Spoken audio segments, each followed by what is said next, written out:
Assalamualaikum warahmatullahi wabarakatuh, Mitra Kominfotik dimanapun Anda berada. Senang sekali saya Mila Atiki bisa menjumpai Anda dalam program Kabar Gorontalo Sepekan. Program ini kami hadirkan khusus untuk Anda sebagai media informasi pemerintah Provinsi Gorontalo selama sepekan. 6 pejabat fungsional lingkup pemerintah Provinsi Gorontalo dilantik oleh penjabat Gubernur Gorontalo Ismail Pakaya. Pelantikan sekaligus pengambilan sumpah ini berlangsung di Aula Rujab Gubernur Kota Gorontalo, Jumat 2 Februari 2024. 6 pejabat fungsional lingkup pemerintah Provinsi Gorontalo dilantik oleh penjabat Gubernur Gorontalo. Pelantikan sekaligus pengambilan sumpah ini berlangsung di Aula Rujab Gubernur Kota Gorontalo Jumat 2 Februari 2024. 6 orang yang dilantik adalah Muhammad Rizaldi Rahim, Yusuf Panigoro, Serlianti Yusuf, Ramsia Abdus Samad, Yasir Adiputra Tine, dan Nirmala Aonge.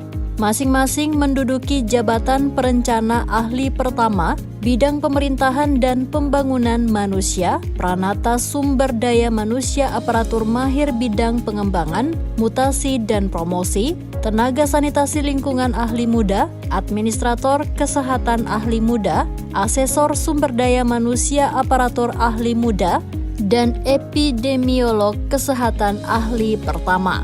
Dalam sambutannya, Penjagop Ismail mengungkapkan jabatan fungsional bukanlah pilihan kedua dalam karir seorang pegawai negeri sipil. Saat ini, hak dan kesempatan pejabat fungsional untuk meniti karir sama kedudukannya dengan pejabat struktural. Kita ini masih terbawa dengan pola lama. Pada saat difungsionalkan dianggap dibuat, dinonjol. Pada saat diajukan ke pihak regulator, tidak. Jadi perpindahan dari jabatan struktural ke fungsional itu dengan jabatan setara bukan nonjol. Jadi tidak ada. Jadi jenjangnya Bapak Ibu sekalian silakan. Apalagi sekarang masa depannya fungsional dan bukan fungsional sama saja. Justru makin terbatas peluang untuk jadi jabatan struktural. Sampai dengan tahun ini kita eselon 4 sudah dikurangi. Saya tidak tahu tahun depan atau tahun ini tiba-tiba ada kebijakan baru. Harusnya eselon 4 di daerah itu tidak ada lagi. Semuanya dialihkan ke jabatan fungsional. Perubahan regulasi sekarang di mana semuanya dinilai dengan SKP, tidak lagi dengan angka kredit, membuka kesempatan kenaikan pangkat yang sama dengan pejabat struktural. Ia juga mendorong staf administrasi atau pelaksana untuk beralih menjadi fungsional. Karena jabatan sekarang hanya ada 2, yakni pejabat struktural dan fungsional. Di akhir sambutannya, Penjagop Ismail mengucapkan selamat dan meminta pejabat yang dilantik untuk bekerja dengan baik, membantu tugas di dinas atau badan yang selama ini membutuhkan. Tidak lupa ia terus mengingatkan netralitas ASN menjelang pemilu yang tinggal menghitung hari tersebut. Wakil Menteri Ketenagakerjaan Republik Indonesia Afrian Syahnur melakukan kunjungan kerja ke Provinsi Gorontalo Rabu 24 Januari 2024. Kunjungan perdananya ini disambut dengan adat Mopotilolo.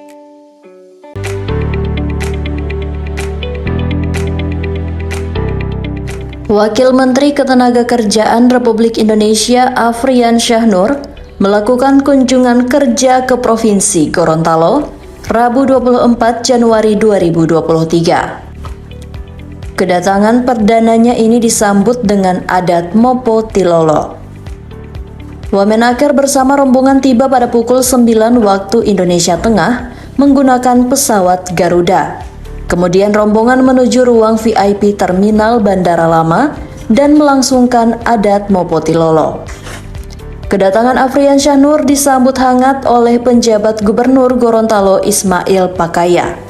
Menerima atasannya tersebut, Penjagop Ismail didampingi Bupati Gorontalo Nelson Pomalingo dan unsur Forkopimda. Mopotilolo atau upacara adat Gorontalo untuk menyambut pejabat negara yang baru pertama kalinya menginjakan kaki di Gorontalo. Dilaksanakan oleh para pemangku adat Uduluwo Limo Lopohalaa atau Dewan Adat dari 5 negeri adat Gorontalo. Diiringi tabuhan genderang adat dan tarian longgo, prosesi Mopotilolo dimulai dengan penyerahan persembahan adat berupa minuman dan makanan tradisional. Kemudian prosesi dilanjutkan dengan pengucapan petuah adat dan diakhiri dengan pembacaan doa untuk memohon keselamatan dan kesehatan kepada Wamenakar bersama rombongan selama berada di Gorontalo. Selanjutnya Wamenakar Afrian Syahnur didampingi Penjagup Ismail dan Bupati Nelson Pomalingo, juga unsur Forkopimda, melakukan peninjauan di UPTD Balai Latihan Kerja Limboto dalam rangka kunjungan kerjanya di Provinsi Gorontalo. Melihat langsung tempat tersebut, Wamenakar memberi perhatian pada kondisi gedung BLK Limboto. Menurutnya, untuk meningkatkan sumber daya manusia harus diimbangi dengan memberikan tempat pelatihan yang nyaman. Wamenakar Afriansyah mendorong pemerintah kabupaten maupun provinsi dapat membantu pembangunan gedung balai latihan kerja tersebut. Selebihnya, Wamenakar Republik Indonesia mendorong agar SDM di Gorontalo lebih memiliki kompetensi dan keterampilan. Hal ini melihat angka kemiskinan di Gorontalo 15% dan angka pengangguran 1,8%. Meskipun angka pengangguran ini terbilang rendah, namun dilihat dari indeks rata-rata angka kemiskinan dihitung dari jumlah pengangguran. UPTD BLK Limboto dibangun sejak tahun 2009. 4 bidang yang dikembangkan pada balai tersebut diantaranya pelatihan desain grafis, pengelasan SMAU 3G, menjahit pakaian wanita, dan menjahit pakaian pria. Wakil Menteri Ketenagakerjaan Republik Indonesia Afrian Syahnur melakukan peninjauan progres pembangunan Balai Latihan Kerja Provinsi Gorontalo yang berlokasi di Kelurahan Tamalate, Kecamatan Kota Timur, Kota Gorontalo pada Kamis 25 Januari 2024. Pada peninjauan ini, Wamenakar didampingi oleh penjabat Gubernur Gorontalo Ismail Pakaya.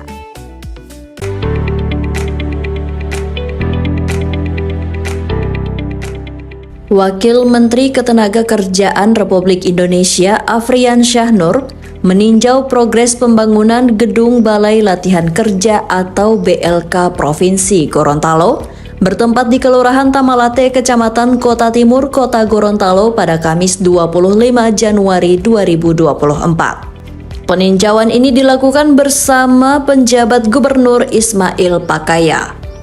Saat diwawancarai usai peninjauan, Afriansyah menyebut pembangunan yang sudah 66% ini sedikit mengalami keterlambatan karena harusnya sudah selesai di tahun 2023. Ia berharap perpanjangan waktu kerja selama 50 hari mendatang, pembangunan gedung BLK dan 2 ruang workshop yang terdiri dari ruang pelatihan manufaktur dan las listrik sudah dapat diselesaikan.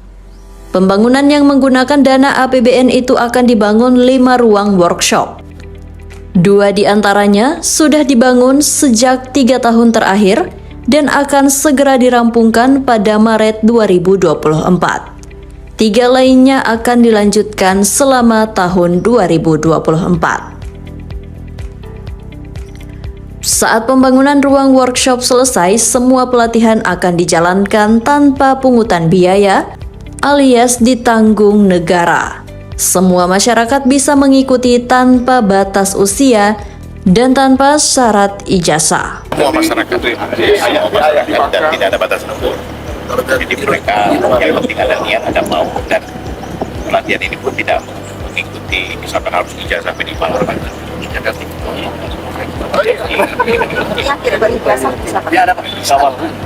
pelatihan berapa lama? Tergantung jurusan apa yang mereka ingin ikuti, dan dari situ nanti ada jam pelajaran yang diterima oleh mereka. Dari situ mereka akan mengikuti pelatihan. Jadi berkisar ada yang 1,5 bulan, ada yang 3 bulan, macam-macam sesuai dengan jurusan yang mereka itu nanti. Penjabat Gubernur Gorontalo Ismail Pakaya mendorong Ikatan Pejabat Pembuat Akta Tanah Wilayah Provinsi Gorontalo untuk menyosialisasikan angka tanah elektronik kepada warga. Kebijakan yang sudah diluncurkan di Provinsi Bali ini mau tidak mau akan diberlakukan di seluruh Indonesia termasuk Provinsi Gorontalo. Penjabat Gubernur Gorontalo mendorong Ikatan Pejabat Pembuat Akta Tanah atau IPPAT wilayah Provinsi Gorontalo untuk menyosialisasikan angka tanah elektronik kepada warga. Kebijakan yang sudah diluncurkan di Provinsi Bali ini mau tidak mau akan berlaku di seluruh daerah termasuk Gorontalo. Seminar hukum yang digelar pengurus wilayah IPPAT Provinsi Gorontalo itu digelar di Bele Limbui Sabtu 27 Januari 2024. Pada seminar yang mengusung tema Telaah Keamanan Akta PPAT Elektronik dan Perlindungan Hukum terhadap PPAT, Penjagop Ismail mengungkapkan sejumlah kendala yang akan dihadapi di lapangan. Di antaranya, belum meratanya akses internet, pemahaman teknologi informasi, serta keamanan data elektronik. Perubahan kebijakan akta tanah dari fisik menjadi digital bukan hal mudah. Ada tingkat kepercayaan masyarakat yang bisa masyarakat percaya atau tidak. Hal lainnya terkait masalah tanah baik yang belum dan sudah bersertifikat. Pejabat pembuat akta tanah bisa ditelaah, bisa dilakukan seperti apa teknisnya, tapi dari sisi masyarakat kami punya kepentingan untuk menyampaikan itu. Seperti apa? Apakah kemudian pihak BPN, pihak Pemprov, pihak pemerintah kabupaten kota juga siap untuk mensosialisasikan itu? Karena tidak gampang merubah dari yang hard copy kemudian ke digital. Ada tingkat kepercayaan masyarakat di sana yang bisa saja mereka percaya dan bisa saja mereka tidak percaya. Di tempat yang sama, Penjagop Ismail menyebut sengketa tanah Bandar Udara Jalaluddin dalam proses kajian pemerintah.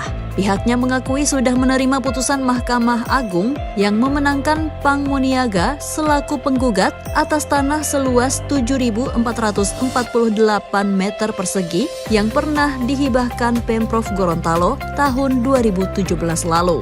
Penjagop Ismail belum bisa memastikan langkah apa yang akan dilakukan usai kalah di pengadilan. Ia juga belum mengetahui berapa nominal yang harus dibayar Pemprov kepada penggugat. Pada acara seminar tersebut, Ismail meminta kepada pengurus IPPAT untuk lebih mensosialisasikan tentang keamanan sertifikat tanah. Pejabat Gubernur Gorontalo Ismail Pakaya menilai Kabupaten Bone Bolango telah jauh berkembang di usia yang ke-21. Hal ini disampaikannya saat menghadiri sekaligus memberikan sambutan pada paripurna hari ulang tahun ke-21 Bone Bolango, Sabtu 27 Januari 2024. Mitra Kominfotik, demikian informasi terakhir tadi sekaligus menutup jumpa kita pada edisi kali ini. Semoga informasi yang telah kami sajikan dapat bermanfaat.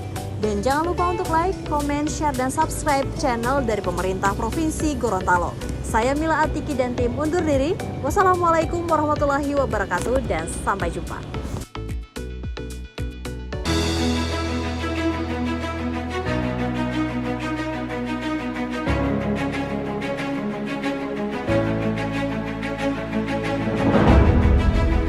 Penjabat Gubernur Gorontalo Ismail Pakaya menilai Kabupaten Bone Bolango telah jauh berkembang di usia 21 tahun. Hal itu dikatakan Ismail saat menghadiri dan memberikan sambutan pada paripurna hari ulang tahun ke-21 Bone Bolango, Sabtu 27 Januari 2024. Penjagop Ismail menyampaikan selamat ulang tahun ke-21 kepada pemerintah dan masyarakat Bone Bolango. Kabupaten di ujung timur Gorontalo itu dinilai masih bisa tumbuh dan maju lebih baik ke depan. Apresiasi disampaikan Penjagop karena Bone Bolango dinilai mampu meningkatkan kemajuan daerah meski dengan anggaran yang terbatas. Diketahui APBD Pemkab Bone Bolango tahun 2024 hanya sekitar 963 miliar rupiah. Dana ini masih harus dibagi lagi untuk pendanaan pinjaman PEN dan pelaksanaan Pilkada 2024. Bone Bolango dari waktu ke waktu terus mengalami kemajuan dalam berbagai bidang serta program pencapaian program strategis lainnya yang telah diraih selama kurun waktu sejak terbentuknya Kabupaten Bone Bolango sampai dengan saat ini, dan hal ini menggambarkan seberapa besar potensi daerah dan berkembangnya Kabupaten Bone Bolango ke depan. Bapak Ibu sidang paripurna yang terhormat, tak lupa saya mengucapkan selamat kepada pemerintah Kabupaten Bone Bolango atas prestasi-prestasi tersebut. Sementara itu, Bupati Bone Bolango Merlan Uloli menyampaikan beberapa capaian daerah. Di antaranya pertumbuhan ekonomi daerah di angka 4,44%, angka pengangguran 3,39%, dengan angka kemiskinan 15,51%.